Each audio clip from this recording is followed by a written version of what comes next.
El aborto en México es considerado un problema social y de salud pública de gran importancia. Solo es considerado legal en todo el país cuando el embarazo es el resultado de una violación.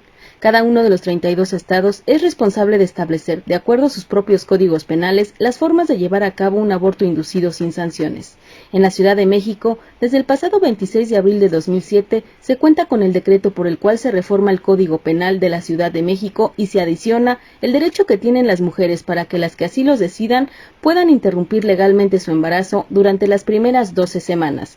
Según datos de Gire, en 2018 cumplían condena en prisión 138 personas por aborto, producto de más de 4,000 denuncias en 10 años. Solo en 2018 existieron 570 investigaciones por el delito de aborto. Ciudad de México sumó 109 denuncias, seguido del Estado de México con 79. Bienvenidas y bienvenidos sean todas y todos ustedes a Género y Política, un programa de TV Web 2.0 con perspectiva de género que produce el Partido de la Revolución Democrática para fomentar el empoderamiento y el desarrollo de nuestro liderazgo político. En el programa del día de hoy hablaremos sobre la interrupción legal del embarazo y para ello voy a presentarles a las 3 mujeres, extraordinarias mujeres, defensoras y promotoras de los derechos humanos de las mujeres que nos acompañan el día de hoy. Tengo el honor, el placer de presentarles aquí en Género y Política a la doctora Marta Lamas Encabo, feminista. Doctora, muchísimas gracias por estar con nosotras en Género y Política. ¿Cómo está? Muy bien, muchas gracias. Gracias por estar con nosotras. También les voy a presentar a Karen Quiroga Anguiano, también abogada, feminista. Ella es fundadora del movimiento Unidad, Justicia, Unidad, Equidad y Reciprocidad, Mujer AC. Es actualmente integrante de la Dirección Nacional Extraordinaria del PRD. Buenas tardes, Karen. ¿Cómo estás? Bienvenida a Género y Política. Buenas tardes, muy bien, muchas gracias. También quiero que me ayuden a darle la bienvenida a la maestra Ana Fátima López Iturrios. Ella es abogada feminista, ella también es integrante del Observatorio de Participación Política de las Mujeres y directora de la Red Nacional de Abogadas Violetas. Gracias por estar con nosotras en Género y Política. ¿Cómo estás? Muy buenas tardes, un saludo a todas y a todos. Bueno, y si les parece bien a las 3, vamos a comenzar con nuestro tema del día de hoy. Como bien saben algunas, este año se cumplen 13 años ya desde la despenalización del aborto. 13 años en los que por lo menos en la Ciudad de México se han registrado 0 muertes maternas en servicios públicos. Pero para que esto se lograra, el movimiento feminista tuvo que recorrer un largo camino del cual la doctora Marta Lamas condujo sin claudicar. Pero a mí me gustaría preguntarle, doctora, ¿cuáles fueron los retos y los obstáculos que el movimiento feminista tuvo que enfrentar para lograr este cometido? Gracias, Gabriela. Qué gusto estar con Karen y con Fátima. Hola. Yo creo que hubo 2 tipos de obstáculos. Obstáculos culturales muy fuertes y obstáculos políticos. Entre los obstáculos culturales, bueno, tenemos una cultura de raigambre judio-cristiana en donde las figuras religiosas tienen un peso y no solamente tienen un peso, sino que tienen una influencia o tenían una influencia también en la política. Y el aborto se convirtió en un tema pues, que generó muchas resistencias por parte de las distintas clases políticas, porque implicaba una confrontación básicamente con la Iglesia Católica. Si hacemos un poquito de historia, la primera vez que se habla públicamente de la necesidad de despenalizar el aborto en México es en 1936, ¿no? Y desde 1936 hasta el 2007 pasaron 76 años, digamos, de un proceso que durante un tiempo tuvo un reflujo, se dejó de hablar del asunto para conseguir el voto para las mujeres, que se va a conseguir en los años 50, ¿no? Pero ya con, digamos, con la segunda ola del feminismo que arranca en 70, 71, pues el tema de la maternidad voluntaria fue uno de los objetivos primeros. Pero también hubo dificultades porque con los intentos, ¿no?, de meter una ley más o menos suave en el sentido de las exigencias políticas del momento, que fue la ley de maternidad voluntaria, que con el Partido Comunista en 1979 se plantea, el proyecto de ley se lleva a la Cámara, vino una reacción política absolutamente brutal de la derecha. Hubo una persecución a los compañeros del Partido Comunista, el asesinato de uno de ellos, carteles donde decía los comunistas quieren asesinar, una cosa espantosa. Y eso llevó a que hubiera como muchas resistencias a retomar una demanda que tenía ese tipo de reacciones tan brutales. Y va a ser con la llegada de Cuauhtémoc Cárdenas al gobierno de la Ciudad de México que se vuelve a abrir una posibilidad de introducir además simplemente reformas en el Código Penal de la Ciudad de México que equiparen la situación en la Ciudad de México a lo que ya existía en otras partes de la República. Con la salida de Cárdenas a su campaña como presidente, quien se va a quedar a cargo va a ser Rosario Robles, la jefatura interina, y con Rosario Robles se va a hacer por primera vez una reforma del Código Penal, simplemente equiparando lo que ya había en otras partes. Eso también implicó una reacción muy fuerte. La reforma llegó a la Suprema Corte y después de 1 año, 3 meses, la Suprema Corte planteó que no había anticonstitucionalidad en la reforma y pasó. Luego, cuando Andrés Manuel fue gobernador de la Ciudad de México, en el año 2004 hicimos otra reforma, las feministas, los grupos solidarios, quienes estaban involucrados ahí, una reforma en donde se logró algo técnicamente jurídico distinto, que fue el plantear que el aborto, en vez de ser un delito que no se castiga, si hay ciertas causales, se convertía en, ya no era delito si había esas causales. Y ahí fue donde reglamentamos también la objeción de conciencia, que eso no podía ser un tema individual, digamos, podía ser un tema individual, pero no de la institución. O sea, los hospitales públicos tenían que garantizar un cierto número de médicos dispuestos a hacer eso, si en lo individual no querían, bueno, no había problema, se les respetaba, pero tenía que haber alguien que sí lo hiciera.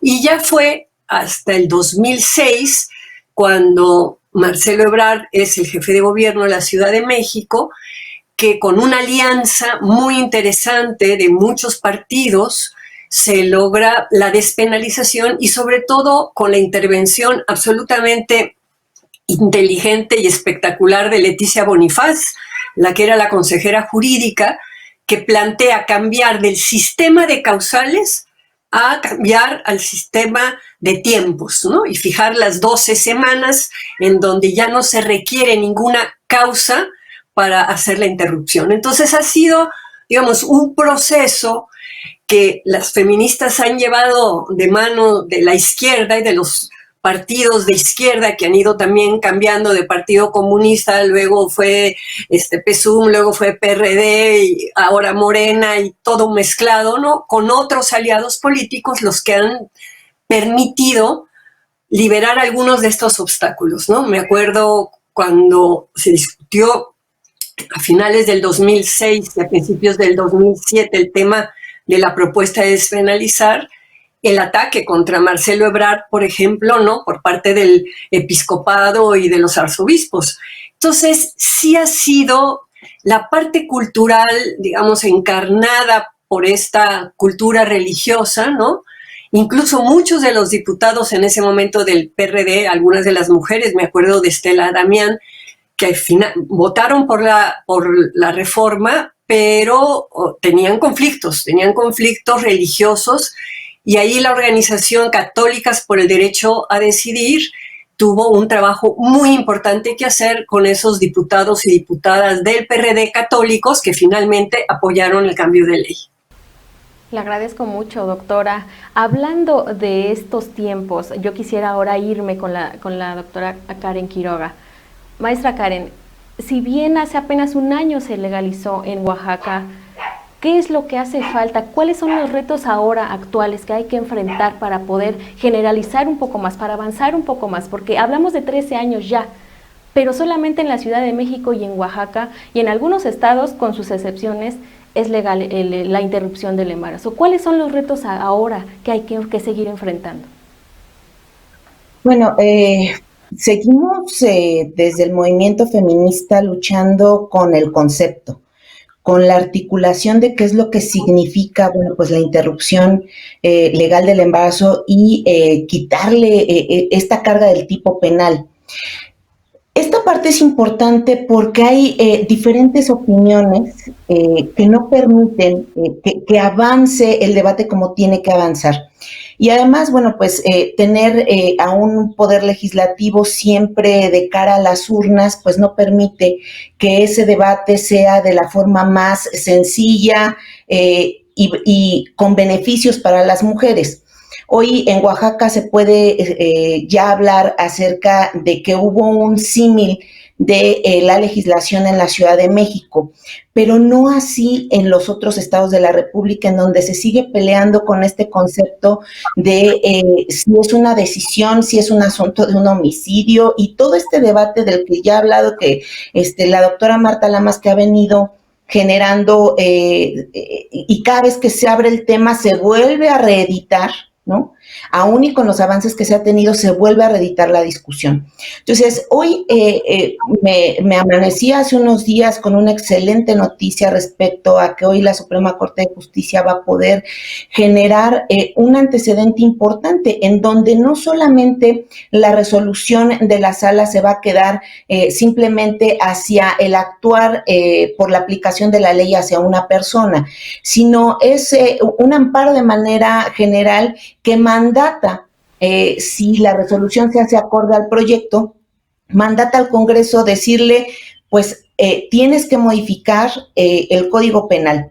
Esto abre una posibilidad y esa es una parte de los retos que hoy el movimiento feminista va a enfrentar. El movimiento feminista siempre tiene que estar informado. Y entonces hoy no solamente tenemos esta opción de ir, como lo han hecho muchas feministas, las iniciativas de ley e ir, platicar y decirle al legislador, aquí está la iniciativa, preséntala, ayúdanos a generar todos los conversatorios y hacer lo que se tenga que hacer estado por estado y de manera general en el país. Sino hoy se abre esta posibilidad de resolver de manera judicial, bueno, pues esta forma en donde podemos impugnar en los dos momentos precisos, ya sea cuando se aprueba la ley o ya sea cuando ésta entre en la aplicación. Y entonces es ahí donde tenemos que estar muy organizadas, más allá del tema de los partidos políticos, porque hoy se da una diversidad extraña dentro de los partidos en donde unos están a favor, otros están en contra.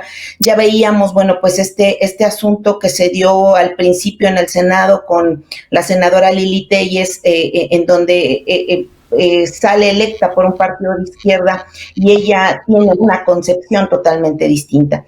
Esto es a lo que nos tenemos que enfrentar, a poder hacer una evaluación caso por caso y estar totalmente informadas para tomar las mejores decisiones para las mujeres, porque sí tenemos una responsabilidad quienes estamos, ya sea en un cargo público o ya sea como representantes o ya sea desde la academia, desde cualquier lugar las mujeres tenemos una responsabilidad con el resto de las mujeres. Y ese es el reto, que nuevamente en esta etapa en donde se abren nuevas posibilidades estemos preparadas, capacitadas, organizadas para generar estos cambios que hoy ya no pueden detenerse más.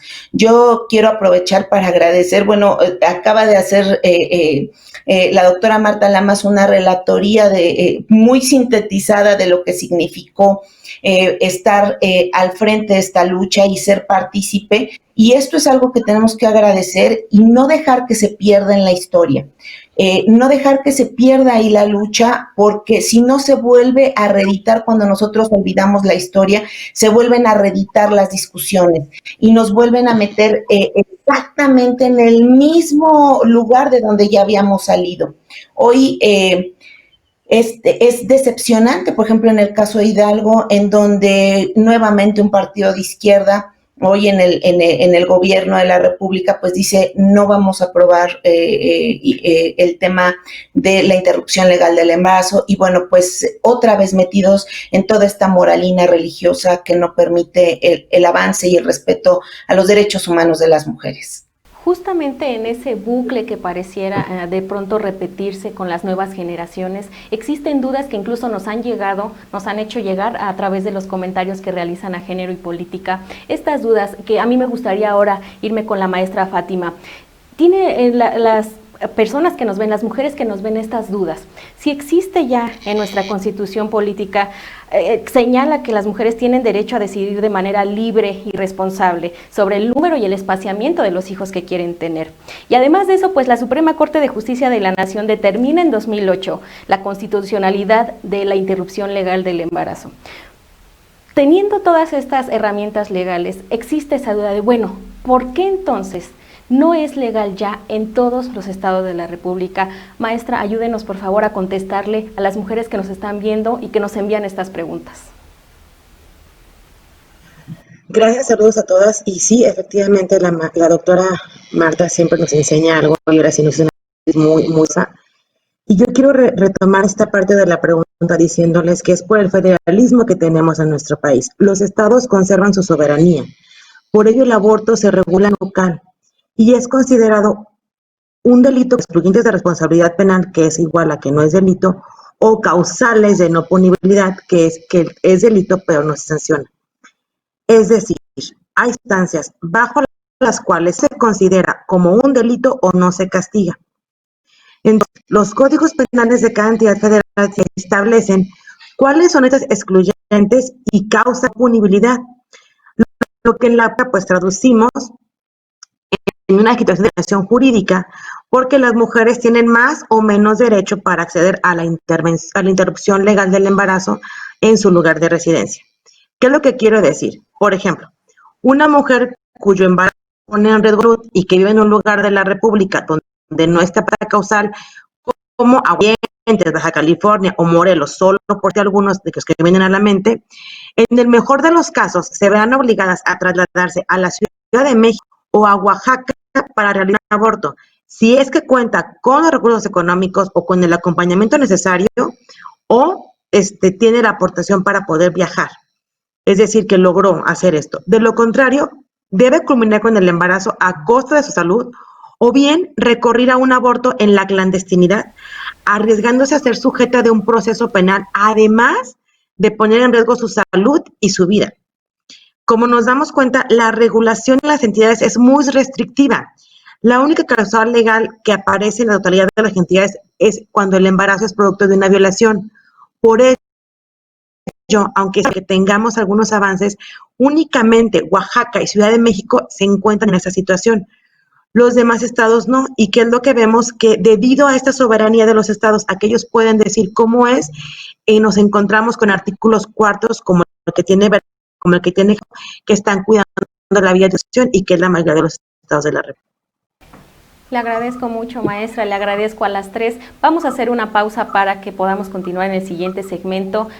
Hay muchos puntos que tocar sobre la interrupción legal del embarazo, pero ¿qué les parece si continuamos ahorita que regresemos del corte? Compartan el programa, por favor, no dejen de escribirnos, sigan enviándonos sus dudas, porque aquí en Género y Política estamos para ayudar a resolverlas. Por favor, mujeres, únanse y participen, desarrollen por favor su liderazgo a través de programas y de herramientas como estas. No se vayan, quédense con nosotras, esto es Género y Política. Hoy estamos hablando sobre la interrupción legal del embarazo.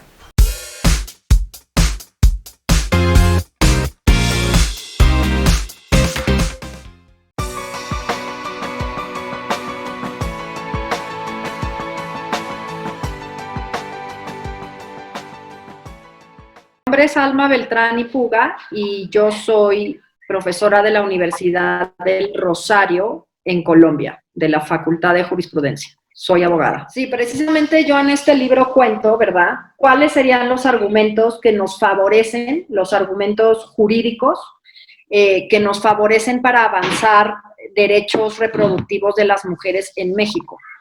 Un argumento importante es, por ejemplo, mostrarle a la Corte por qué hay una discriminación, ¿sí? Por qué hay una discriminación de las mujeres en el acceso al aborto, por ejemplo, en el estado de Veracruz o en los estados de la República, porque ahí el argumento que tenemos fuerte es apoyarnos en la igualdad, ¿sí? En la igualdad, que es un derecho fundamental de las mujeres que está en la Constitución. ¿Por qué? Porque es que si lanzamos argumentos de pronto muy técnicos, recordemos que el amparo en nuestro país es un juicio muy técnico, ¿sí? Donde para que proceda el amparo uno tiene que no caer en 33 razones para que la Corte inclusive diga no lo voy a estudiar porque usted no cumplió los requisitos de forma, ¿sí? Entonces, lo que pasó en este amparo es que las organizaciones estaban pidiendo o le estaban diciendo a la Corte que había una omisión legislativa en el estado de Veracruz, ¿sí? Que el estado de Veracruz en sus causales, en el Código Penal, no tiene la interrupción voluntaria del embarazo, ¿sí? Tiene algunas causales, como puede ser la violación, el peligro de vida de las mujeres, las malformaciones del feto, pero no hay una causal de interrupción voluntaria del embarazo, como sí la hay en la Ciudad de México o en Oaxaca, ¿no? Donde recientemente se liberalizó. Entonces, las organizaciones pretendían que con este amparo la Corte le dijera al Congreso, usted tiene que legislar, ¿sí? Tiene que legislar a favor de los derechos humanos de las mujeres.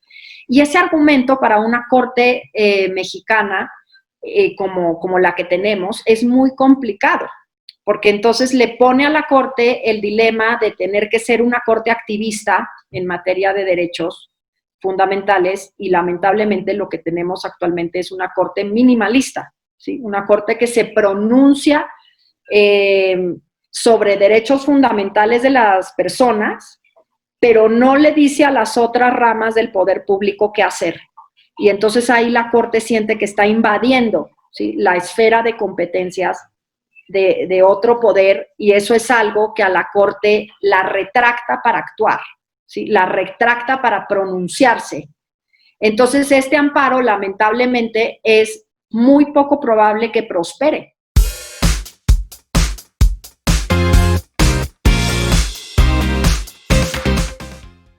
Estamos de regreso con todas y todos ustedes aquí en Género y Política. Estamos hablando el día de hoy sobre la interrupción legal del embarazo. Recuerden que hace 13 años, ya el 24 de abril del 2007, se despenalizó la interrupción del embarazo.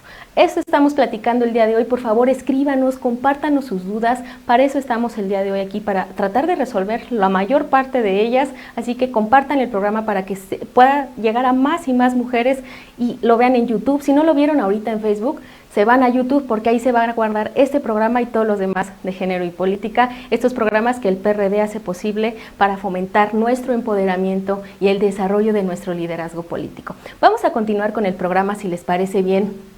Estábamos hablando, vamos a regresar a la Suprema Corte de Justicia de la Nación.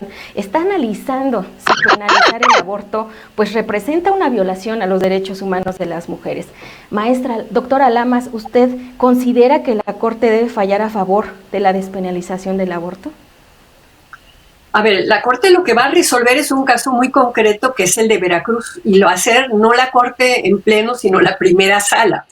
El ministro González Alcántara es el que ha hecho una muy buena ponencia, digamos, que va a abrirle el camino a otras entidades federativas a seguir un modelo de intervención. Y para que quede, se necesitan 3 votos de 5 ministros. Yo estoy convencida que la ministra Norma Piña y el ministro Gutiérrez Ortiz Mena, que son muy progresistas, van a secundar el voto. Tengo dudas sobre la nueva ministra Margarita Ríos Farjat, no sé, digamos, ideológicamente por dónde esté ella, y el ministro Pardo, que sí votó, porque fue el año pasado otro caso que llevó, un caso que llevó Gire de Margarita y el ISSSTE, y también un tema de aborto, y la primera sala votó por unanimidad. Entonces no sé si en este caso el ministro Pardo también se sume. pero que va a haber 3 votos, estoy absolutamente convencida de ello. Y sí creo, como lo dijo Karen al principio, yo no soy abogada, ella que lo explique bien, ¿no?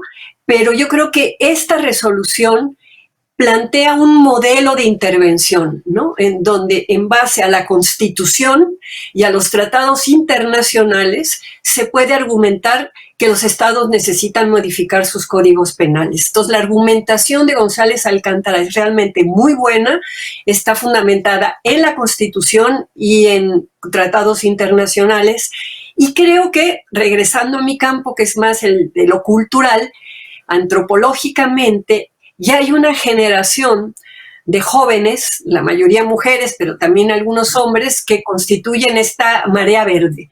Y que en la medida en que los estados, cuando se den estas propuestas de reformar los códigos penales, se manifieste la ciudadanía y apoye estas propuestas de reforma, es muy probable que esto vaya a salir. En este momento, la discusión es solamente Veracruz, pero es una puerta y es una luz verde que puede permitir cambios muy interesantes.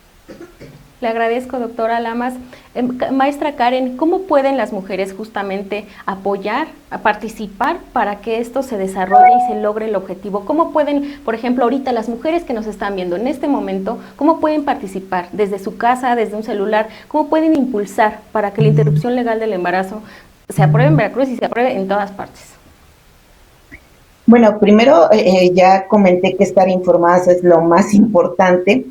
Segundo, hoy estamos con las redes sociales a todo lo que da.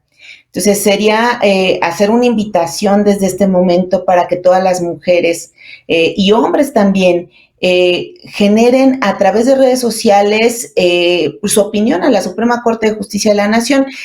La Suprema Corte va a resolver en la sala, va a resolver este caso que va a abrir una puerta. Esta puerta es importante porque a veces nos quedábamos con un asunto de decir, presentamos una iniciativa a través de un diputado o una diputada y se rechaza y creemos que hasta ahí queda el tema. Esto abre una nueva posibilidad, inclusive para decir, lo que se está probando en este momento es inconstitucional y por eso asistimos a una resolución por medio de un amparo que va a permitir generar nuevamente el debate y va a permitir resolver de diferente manera. Entonces, hoy estar informadas de eso, el poder apoyar desde redes sociales para que la esté resolviendo de manera positiva lo que se ha planteado el movimiento feminista desde hace mucho tiempo, esa es una manera. Segunda, saber cómo están votando nuestros diputados al interno de los congresos. Esa parte es importante porque hoy las mujeres necesitamos aliadas y necesitamos aliados que nos representen. Cada vez más se va haciendo la observación, no a nivel partidos políticos, sino se va haciendo la observación representante por representante. Hoy los actores son fundamentales y el saber cuál es el nivel de debate y además saber hasta dónde están siendo aliados de la causa feminista, bueno, pues esta parte es importantísima, porque a la hora de elegir, sí tenemos como ciudadanos una responsabilidad. Y entonces, ahí es donde tenemos que estar dando este debate y tomando decisiones. Hoy la decisión de quién nos representa sí está en nuestras manos y considero que de esta manera informada y además pasando el mensaje y no dejando por la pandemia el activismo desde donde estemos y no dejar la participación y no dejar de seguir el debate acerca de qué están haciendo las organizaciones de la sociedad civil organizada al respecto. Innovando en temas de carácter jurídico, innovando en temas de carácter de organización a nivel sociedad. Eso es importantísimo y todos y todas tenemos que ser partícipes. Entonces, ahí está la invitación. A través de redes sociales, todas las mujeres y hombres que estemos a favor del respeto a los derechos humanos de las mujeres y, por supuesto, a nuestra elección voluntaria de ser madres, pues tiene que ser acompañada con la opinión constante. Y además, hacer todo un análisis, por ejemplo, de manera presupuestal. porque yo digo que donde se pone el dinero se pone el amor.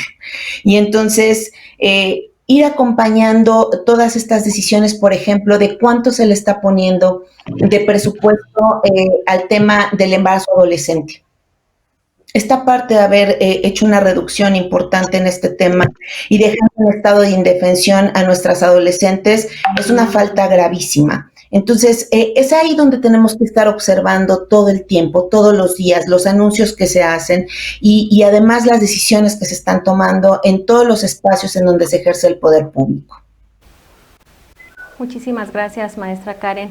Maestra Fátima, encontramos dentro de alguno de los motivos que tenemos o que tienen las mujeres en general para decidir interrumpir un embarazo.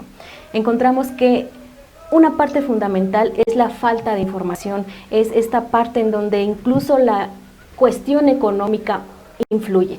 El no tener el acceso a los anticonceptivos, a los métodos de prevención, no tener una buena educación sexual, pues influye mucho. Yo quisiera preguntarle, ¿qué políticas públicas se deberían de realizar, de desarrollar y de implementar por parte del gobierno para garantizar justamente que las mujeres ejerzamos nuestros derechos sexuales y reproductivos, empezando desde la misma información? Creo que en materia de políticas públicas hemos avanzado muchísimo. Lo que tendremos que empezar a hablar es de cómo vamos a hacer que se rindan cuentas efectivas, porque hemos gastado por mucho tiempo, se ha pagado muchísima capacitación, pero ¿qué es lo que pasa? Que seguimos teniendo que cada que llega una niña a solicitar la interrupción del embarazo, empezamos con muchísimas trabas. Recientemente en Guerrero encontramos el caso de estas dos jóvenes con discapacidad intelectual, donde no pudieron acceder a la L a pesar de que las autoridades sabían y estaban viendo la situación que estaban padeciendo. Primero fue una hermana y cuando pierde al bebé, evidentemente cuando da luz, tenía 14 años la niña, y cuando hacen la visita de continuidad para el caso, la hermana también, la menor, también estaba embarazada. Es decir, ambas habían sufrido violación. Y aquí el caso es claro. Si bien tenemos ya el ILE, la NOM 046, tenemos todo un panorama de qué es lo que hacer en caso de violación, ¿por qué no se sigue administrando las políticas públicas? Porque evidentemente lo que está fallando es el dinero, cómo se está distribuyendo, está llegando efectivamente a quienes se capacitan, cómo se capacitan y qué es lo que debemos exigir en la capacitación. Porque de repente te pones a revisar cuánto se gasta para la atención de la alerta de violencia de género, cuánto se destina para dar la capacitación a los centros de salud, cuánto se destina a la compra de profilácticos, y es ahí donde tenemos los grandes errores, lo que nadie quiere hablar. El tema de corrupción también es un tema que tiene que ver con la violencia contra las mujeres, porque ese dinero que debe ser destinado y empleado efectivamente para capacitaciones que realmente demuestren con indicadores y con números lo que están haciendo para erradicar esa violencia, para ir cerrando la brecha de desigualdad, no se logra. Ahí el gran problema, que sabemos que ya han capacitado de miles de maneras a los doctores y seguimos escuchando que son objetores de conciencia. Sin embargo, una institución pública te tiene que remitir con otra persona que no sea objetor de conciencia, y a veces tardan 1, 2, 3 y luego nos topamos con comités de ética que tampoco deberían de estar presentes y que hacen largo y tedioso el tiempo para que se pueda acceder. Entonces, ¿qué necesitamos? Que toda la política pública que ya está establecida cobre vida. ¿Y cómo podemos hacer que cobre vida? Pues teniendo una rendición de cuentas efectiva, que se hagan responsables las y los de en qué se está gastando, cómo se está gastando, porque ahorita estamos ante un tema de un recorte del 35%. ¿Cómo vamos a operar con un 25% si con el que teníamos hemos tenido unos resultados que realmente son lamentables? ¿Qué esperamos entonces? Crear nuevas políticas públicas, inventar el hilo negro, sacar el agua tibia, cuando lo que se tendría que hablar es cómo hacer que el dinero evidentemente llegue y se utilice de la manera correcta. Muchas gracias, maestra Fátima. Vamos a hacer una pausa en este momento para que no nos quedemos a la mitad de la información tan valiosa que nos están dando en estos momentos. Las voy a invitar a que participen conmigo en el laboratorio político para crear una fórmula de empoderamiento. ¿Qué les parece si ustedes que nos están viendo también nos acompañan?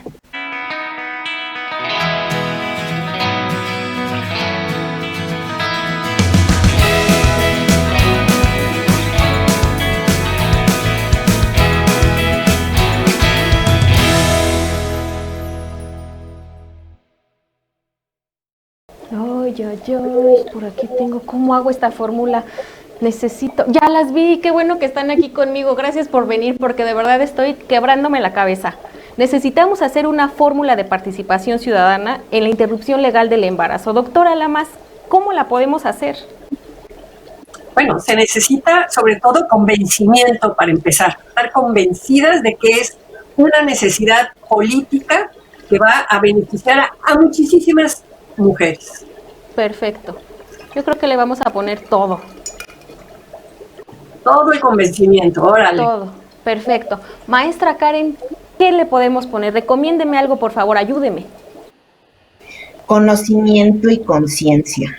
Esos dos elementos, conocimiento y conciencia de qué es lo mejor para nuestro país y por supuesto para las mujeres. La información es importantísima. Ok, ahí está. Maestra Fátima, aquí tengo más elementos, pero ¿usted cuál me recomienda ponerle para que funcione esta fórmula? Gobernanza y ciudadanía activa. Necesitamos que tanto, ahora sí, las mujeres siempre hemos estado, pero que los hombres también se sumen, porque tenemos que muchos operadores de justicia para apelación en la impartición necesitan la obligatoriedad de hacer que la actividad de género sea real. De lo contrario, no se va a seguir dando. Van a seguir la manera de escaparse. Entonces, una fórmula ideal es que en la procuración e impartición de justicia, la actividad de género sea una realidad. Perfecto.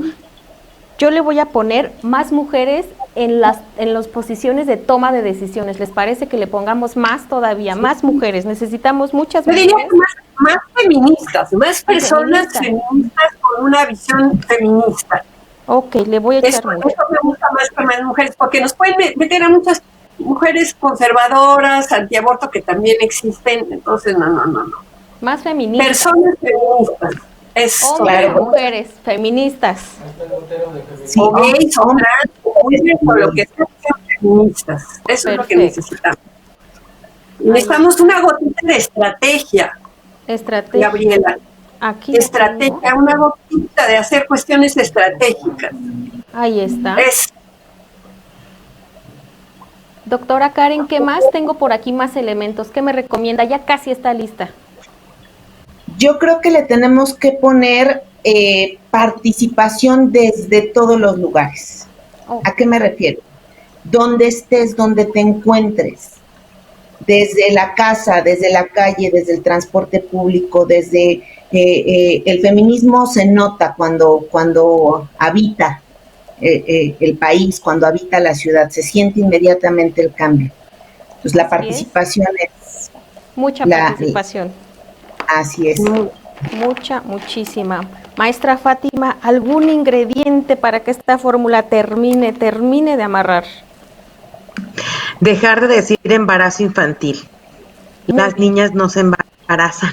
Así es. Las niñas abuso sexual y reciben unas violaciones y por lo cual menores de edad son las que están siendo embarazadas. Entonces sí me gustaría que cambiáramos ya ese concepto para que en los centros de salud dejen de creer que la niña se fue con el novio de 9, 10 y 11 años, cuando sabemos que a esa edad no están pensando en el novio. Así es. Un lenguaje correcto. Doctora Lamas, deme el ingrediente que le va a dar el toque final a esta fórmula. Ética, una convicción ética. Yo creo que eso va a ayudar mucho. Perfecto, vamos a darle el toque final a esta fórmula. Ahí está. Presupuesto, hay que ponerle un poquito más, mucho presupuesto. Un montón de presupuesto. Llena todo eso. De cuentas. Todo le vamos a poner. Transparencia. De cuentas. Acá está. Pues parece que ahí está nuestra fórmula. Pues ya la conseguimos, tenemos que llevarla a cabo y emplearla. Yo les agradezco a las tres que me hayan ayudado, porque de verdad ya no sabía yo aquí qué más hacer, pero esta fórmula ha quedado de verdad de 10. Muchas gracias a las tres y muchas gracias a ustedes que nos están viendo.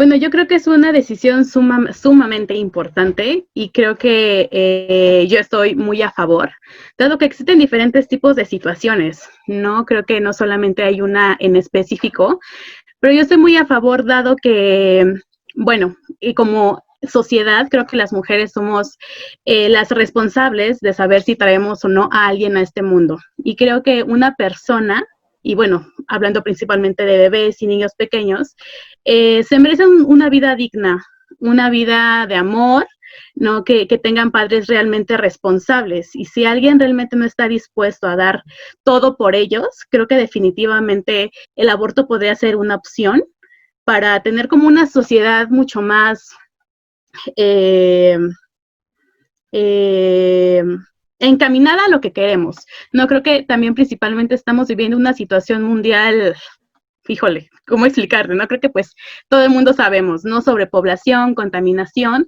y es importante que las mujeres tengan esta decisión, el decidir si quieren o no traer a alguien al mundo, y repito, darles una vida digna, que es algo principal y muy fundamental, que en mi opinión es lo que deberían de considerar al momento de traer a alguien al mundo.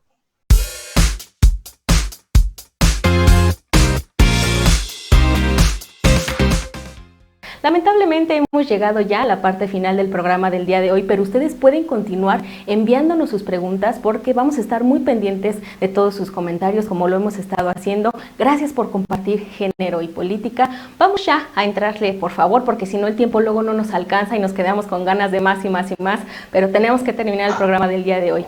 A mí me gustaría, por favor, comenzar con la doctora Marta Lamas. Por favor, doctora, coméntenos, estábamos ahorita en el debate del corte, explicándonos usted la posición que usted tiene justamente ante las posiciones que hay de los partidos, las opiniones. Cuéntenos, por favor, un poquito más a detalle.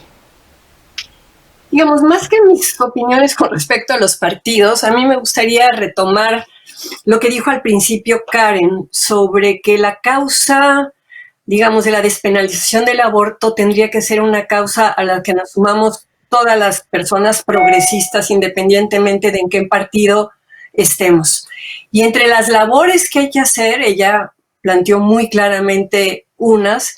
Yo todavía creo muy importante el debate público, por eso me gusta este programa y por eso acepté venir a este programa. Y creo que además, después del debate público, aparte de las redes y eso, en lo que yo ya no ando, el debate boca a boca, el hablar con la gente de alrededor de por qué es necesario un cambio en la ley en nuestro país, en todos los estados, excepto Ciudad de México y Oaxaca, y esperemos que pronto Veracruz. Entonces, esta parte del debate en donde surgen muchísimas dudas de las personas, ¿no? Es decir, hay personas que dicen, híjole, yo sí creo que se vale por violación, pero no creo que se vale si está casada y tiene 2 niños y se quedó embarazado de un tercero, pues de una vez que lo tenga, ¿no? Hay como posturas todavía muy intermedias entre quienes dicen que no a todos los abortos y las que dicen sí a todos los abortos. Y yo creo que un camino ciudadano muy importante para poder ir desarmando y desmontando esas dudas que hay, tiene que ver con el conocimiento. Es decir, yo soy de las que creo que la religión tiene que acabar aprendiendo lo que dice la ciencia, que hay toda una discusión sobre que aunque el embarazo desde el primer día de la concepción ahí hay vida, nadie discute que ahí hay vida, lo que pasa es que esa vida se va a transformar de ser un óvulo fecundado a ser un blastocito, a ser una mórula, a ser un embrión y finalmente a ser un feto, y hasta que es un feto de más de 6 meses va a tener actividad neuronal y va a tener sentimientos, sensaciones y demás. Por eso hay sociedades muy adelantadas como Inglaterra, que desde 1967 tiene despenalizado el aborto con una legislación en donde no intervienen los diputados, sino que lo maneja el poder médico. Y los médicos han dicho que se pueden hacer abortos hasta las 24 semanas. Por eso Londres durante mucho tiempo fue la capital europea donde llegaban todas las europeas a hacerse abortos no solo de 12 semanas, sino de 13, 14, 15, 16, porque hay una concepción médica al respecto en una sociedad en donde hay un marco de laicidad y de debate público también muy importante. Entonces, a mí me parece que la labor que tenemos ahorita, todas las feministas de distintos colores y sabores que queremos echar para adelante este proceso, es realmente hacer que este debate público se dé en muchos espacios. Qué padre que el PRD tiene este espacio y que va a haber mucha gente que va a ver este proyecto, pero tenemos vecinas y tenemos a las mamás de nuestros compañeros de nuestros hijos o de las abuelitas de nuestros nietos o lo que sea, en donde tenemos que sacar el tema. Hay que leer, hay que estudiar, hay que tener muy claros los argumentos sobre el derecho a decidir sobre el propio cuerpo. Hay que tener una idea de lo que ha sido la historia de la lucha por el aborto en México.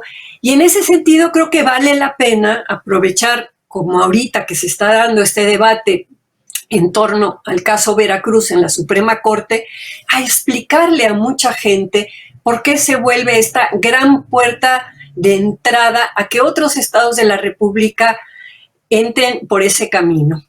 Y apoyar a la Marea Verde, apoyar a las organizaciones feministas y cambiar las consignas, cambiar la dirección que tienen los temas. Yo he estado escuchando ahora una feminista de toda la vida que estuvo mucho tiempo dirigiendo ONGs, Gabriela Rodríguez es quien dirige CONAPO. Bueno, a mí me encantaría que CONAPO no solo hablara de prevenir el embarazo adolescente, sino también prevenir y remediar el embarazo adolescente, porque se necesitan las dos cosas después de el caso tremendo que contaron de Guerrero, ¿no? Entonces, creo que sí, que el tema de por sí es un tema que genera mucha inquietud, mucho conflicto y muchas dudas a sectores muy amplios de nuestro país. Tenemos que ser muy claras en qué es lo que queremos, ¿no? Y creo que en ese qué queremos, es decir, queremos cambiar las leyes por esto, y cambiar la ley no va a obligar a nadie a abortar en contra de su voluntad, no van a obligar, es como el divorcio. Igual que queríamos ley de divorcio, queremos ley de aborto, ¿verdad? Entonces creo que la manera en que formulamos nuestras propuestas tiene que ir mucho más en esa dirección que en otras. Le agradezco mucho, doctora. Maestra Karen, la doctora mencionó algo muy importante. La cuestión en Veracruz sería abrir una puerta que de verdad nos llevaría por un camino de muchas victorias. Para ello requiere algo que el PRD ha venido haciendo, que es impulsar esta libertad de las mujeres a decidir sobre su propio cuerpo. Pero como ya bien decía, se requiere aliados. ¿Usted qué opina de esto? ¿Cómo lo haría el PRD y qué propone? Primero es tender puentes, visibilizando que la causa feminista es más importante que cualquier otra cosa, que los derechos de las mujeres deben de estar a salvo de cualquier discusión con indicativo electoral, ¿no? Eso es lo principal.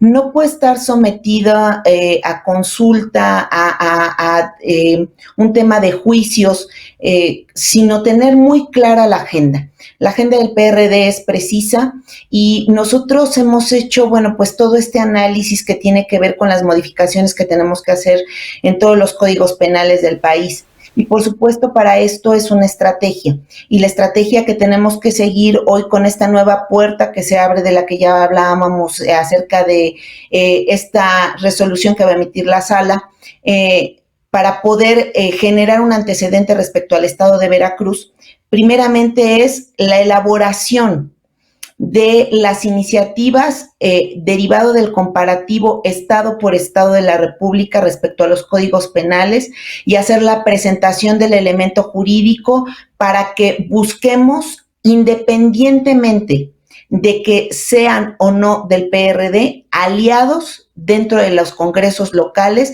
para poder hacer que estas iniciativas se presenten. El que se pudiese resolver por la vía legislativa sería algo que generaría debate y generaría exposición acerca de cómo nos están representando. Ese es en primera instancia. Segunda instancia, En dado caso de que esto no resulte en este nuevo intento que ha sido constante a través de los años, pues tendrá que ser el adoptar hoy lo que está haciendo Veracruz, y es la impugnación de la ley en dos momentos, y eso hay que tenerlo muy claro. Al momento de que una ley es aprobada en un congreso, tú tienes como ciudadano 30 días para poder impugnar la inconstitucionalidad vía amparo de esa ley. Y después de transcurrido ese tiempo, solamente tendrás oportunidad ante la aplicación de esa ley. O sea, ya cuando la ley se está aplicando en casos concretos, es ahí donde nuevamente puedes acudir al amparo como ciudadano. Y bueno, tiene un mayor efecto cuando tú haces una impugnación del contenido y la inconstitucionalidad de la ley, porque eso sí tiene repercusiones de manera general para la sociedad. Esas son las dos vías que se pueden adoptar de manera judicial. La vía legislativa genera un mayor debate, un mayor diálogo, una mayor participación, por supuesto, porque esto no solamente es de ponerlo en la ley, sino también es de que la gente esté informada.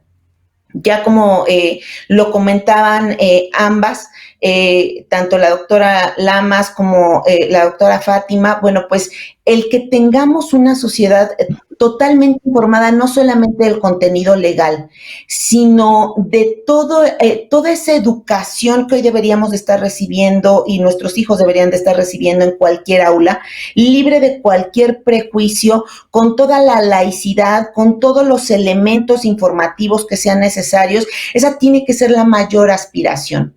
No, las mujeres no nos levantamos en la mañana y decir, ay, hoy tengo ganas de abortar. Pues por supuesto que no es así, porque esa es la etiqueta que nos han querido colocar. Esta es una opción más, y es una forma de poder decidir sobre tu cuerpo, pero también está el tema educativo. Hoy hemos dejado con este discurso de la familia, la educación sexual en las manos de las familias, y cada vez el Estado más abdica acerca de esa función, cuando la educación sexual es una labor de Estado. No podemos abdicar de ella y no podemos permitir que el Estado y que el gobierno diga en cualquiera de sus representaciones, no nos vamos a hacer cargo de normar esta educación sexual desde las aulas. Y eso es algo en lo que vamos a estar insistiendo todo el tiempo y todos los días.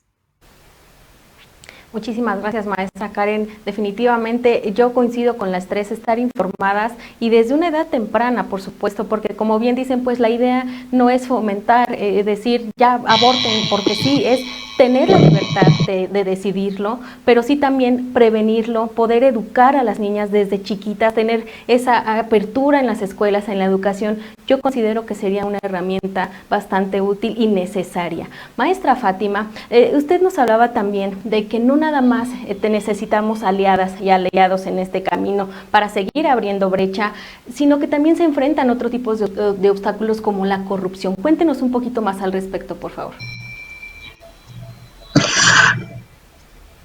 Usualmente se lee y se escucha y se ha confirmado que las alertas de género no están funcionando porque los proyectos no están teniendo buenos resultados.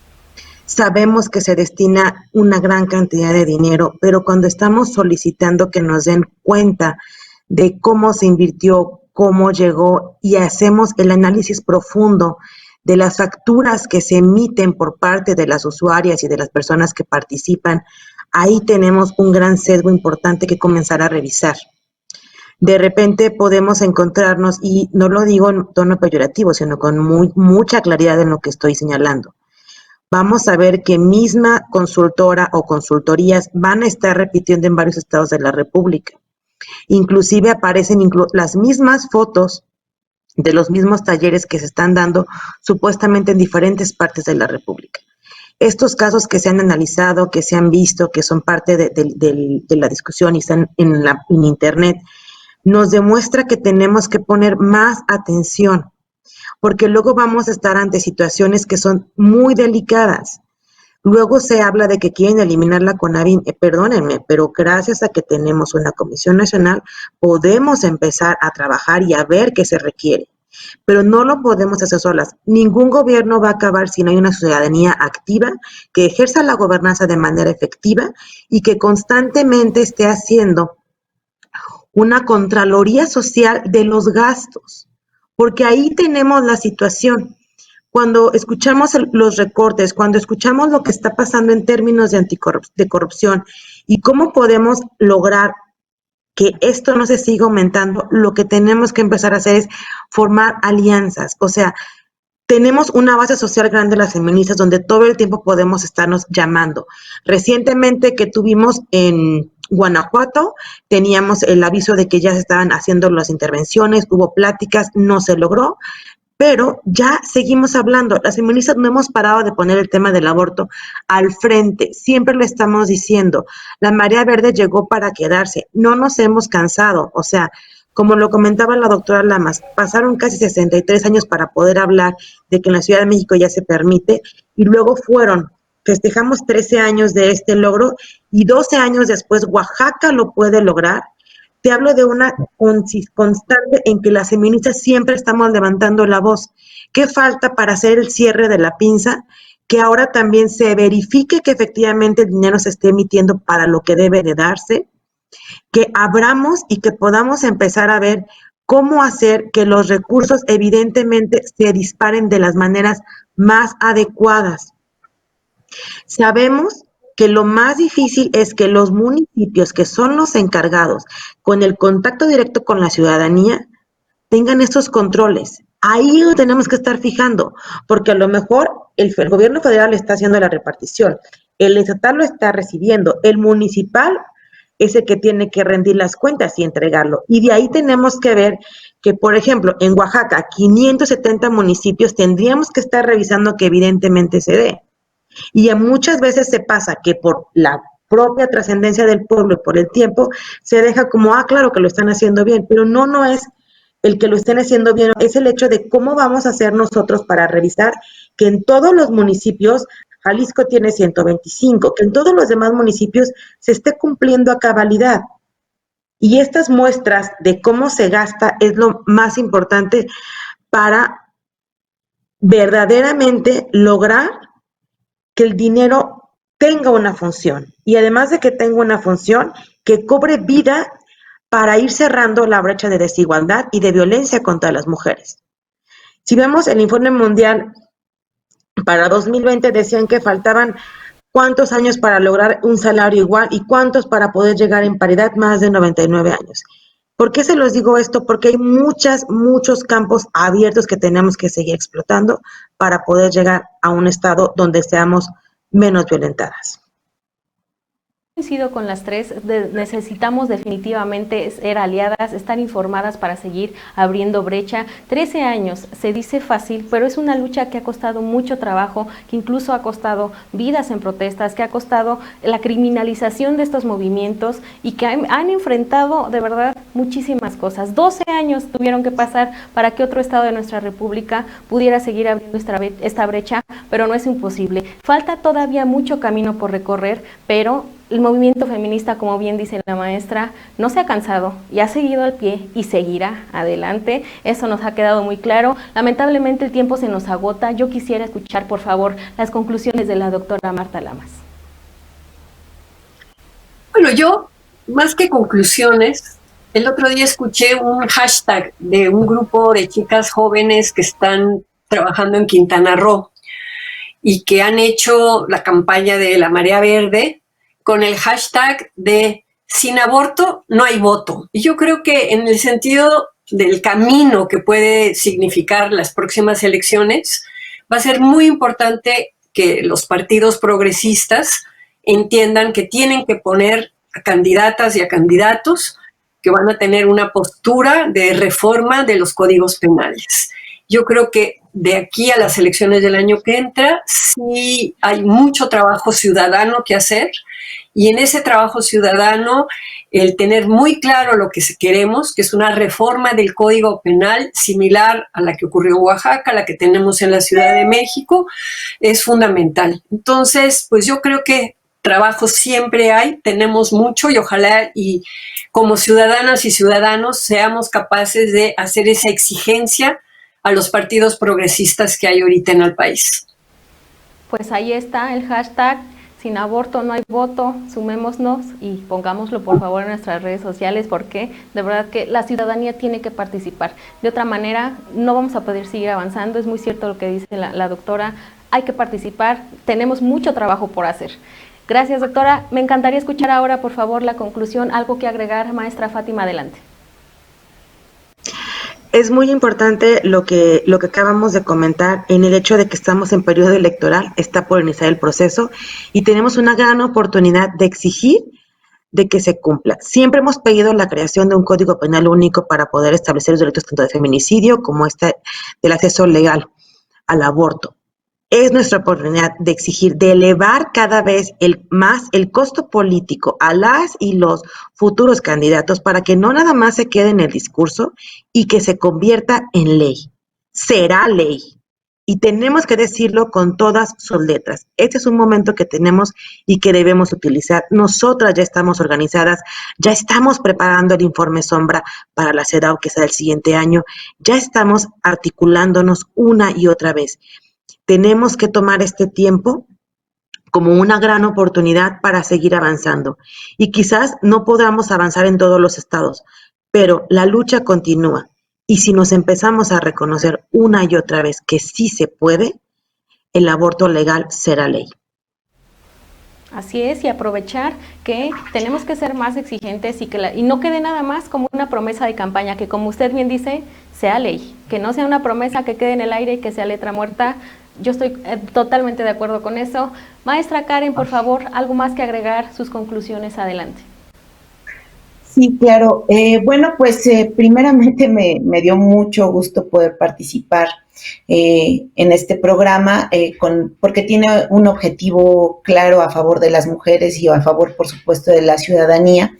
Y bueno, pues yo solamente quiero decir que el PRD está totalmente comprometido con la agenda, que vamos a seguir trabajando desde todos los espacios en los que podamos hacerlo y que la siguiente elección, por supuesto, los partidos políticos tendríamos que poner sobre la mesa, inclusive el tema de las candidaturas. Tiene que haber feministas al frente de las representaciones, tiene que existir mujeres. Hoy ya conseguimos pues el tema de la paridad, pero para que estos temas en preciso puedan avanzar, nosotros debemos de sí elegir las representaciones correctas, y en este sentido, para poder trabajar no solamente por la agenda que tiene que ver con la interrupción legal del embarazo, sino que tiene que ver con contra la erradicación de todos los tipos de violencia que existe contra las mujeres, y además el poder generar que cada vez vivamos de mejor manera, libres de violencia y por supuesto con todos nuestros derechos a salvo. Para eso se tiene que poner a la gente correcta y se deben de tener las agendas correctas. Nosotros como partido seguiremos trabajando en este contexto, pero además haciendo de puertas abiertas a la sociedad civil organizada y a quienes este es el tema y este es su lucha, acompañando al feminismo y siendo feministas activas. Por supuesto que el PRD ha declarado desde sus estatutos la apertura del partido para poder llevar candidaturas que cada vez se acerquen más a la defensa de los derechos, pero no solamente de manera colectiva, sino de manera individual, que ese es el siguiente paso dentro de la defensa de los derechos de tercera generación y, por supuesto, de las plataformas de campaña. Cada vez hacer que las cosas lleguen más cerca de los ciudadanos, eso es lo más importante que puede haber. Y eso es lo que tenemos visibilizado en el PRD, en toda esta transición y cambio que estamos realizando desde dentro del partido. Y, por supuesto, que siempre estaremos para apoyar la causa feminista y, por supuesto, lo que hacen desde la academia, desde Abogadas Violeta, desde todos los espacios en donde las feministas tienen participación. Ahí el PRD siempre tendrá la mano extendida para poder generar el mejor de los finales, que sea el respeto a los derechos de las mujeres. Pues yo estoy totalmente convencida, maestra Karen, que en el Partido de la Revolución Democrática siempre se va a abogar por los derechos de las mujeres. Me consta, he sido testiga de ello. participamos en este programa que también tiene esa función de proveer una herramienta para el empoderamiento y que sirva justamente para que las mujeres nos informemos y podamos estar ahí exigiendo nuestros derechos y que se cumplan. Abonemos para que en los demás partidos también propongan candidatas que estén comprometidas con estas causas y que no sea todo lo contrario, porque lamentablemente sí ha habido casos, de verdad que los ha habido. Abonemos a que sea de esa manera. Maestra Karen, le agradezco mucho que haya estado con nosotras el día de hoy aquí en Género y Política. Un placer escucharla. Muchas gracias y gracias por la participación y gracias a la doctora Marta Lamas y a la doctora Fátima por esta agradable tarde. Maestra Fátima, un placer escucharla. Le agradezco enormemente el tiempo que nos ha regalado el día de hoy aquí en Género y Política. Muchísimas gracias a ti, a la doctora Marta, a la maestra Ana Karen. Es un placer compartir el espacio con ustedes. Muchísimas gracias. Doctora Marta, no me queda más que agradecerle, reiterarle el reconocimiento que le tenemos tanto en el equipo como en el partido. Muchísimas gracias por estar con nosotras aquí en Género y Política. A mí me da mucho gusto que haya feministas jóvenes y entronas como Karen y como Fátima y como tú, Gabriela. Muchísimas gracias, doctora. Un placer y un honor estar con usted y con todas ustedes el día de hoy aquí. Muchísimas gracias por hacer el día de hoy con nosotras Género y Política. Y muchas gracias también, por supuesto, a ustedes que nos están viendo y que también están con esas ganas de empoderarse, de salir adelante. No se detengan. Recuerden que las mujeres tenemos que participar en la vida política, social y económica de nuestro país. Pero tenemos que empezar empoderándonos, adquiriendo el conocimiento, porque recuerden que el conocimiento es un arma muy fuerte, es poder. El conocimiento nos va a llevar adelante, adelante, siempre adelante, para poder exigir nuestros derechos y gozar plenamente de ellos. Yo soy Gabriela Juárez, es un placer haber estado con ustedes el día de hoy. No se pierdan el programa el próximo martes. Hasta la próxima.